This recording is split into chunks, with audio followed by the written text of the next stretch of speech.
কাজ সেরে বাড়ি ফেরার পথে মর্মান্তিক পথ দুর্ঘটনায় জখম হলো তিনজন। রবিবার সন্ধে আনুমানিক 7টা নাগাদ সোনাপুর গ্রাম পঞ্চায়েতের 3 মাইল রোড এলাকায় 31 নম্বর জাতীয় সড়কের ওপর এই দুর্ঘটনা ঘটে। জানা যায়, ফ্যাক্টরি থেকে কাজ সেরে সাইকেল নিয়ে বাড়ি ফিরছিলেন স্থানীয় বাসিন্দা বছর 32-এর শ্রীকৃষ্ণ দাস।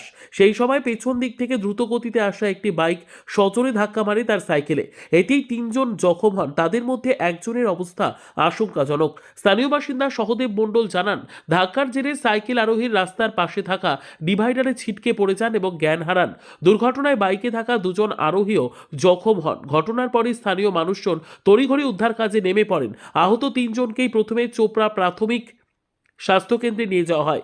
সেখানে চিকিৎসকেরা সাইকেল আরোহীর অবস্থা আশঙ্কাজনক বলে জানালে তাকে উত্তরবঙ্গ মেডিকেল কলেজ ও হাসপাতালে রেফার করা হয়। জানা গিয়েছে, দুর্ঘটনাগ্রস্ত বাইকটি সম্ভবত সোনাপুর এলাকারই। ঘটনার খবর পেয়ে ঘটনাস্থলে পৌঁছয় চোপড়া থানার পুলিশ। পুরো ঘটনার তদন্ত শুরু করেছে পুলিশ।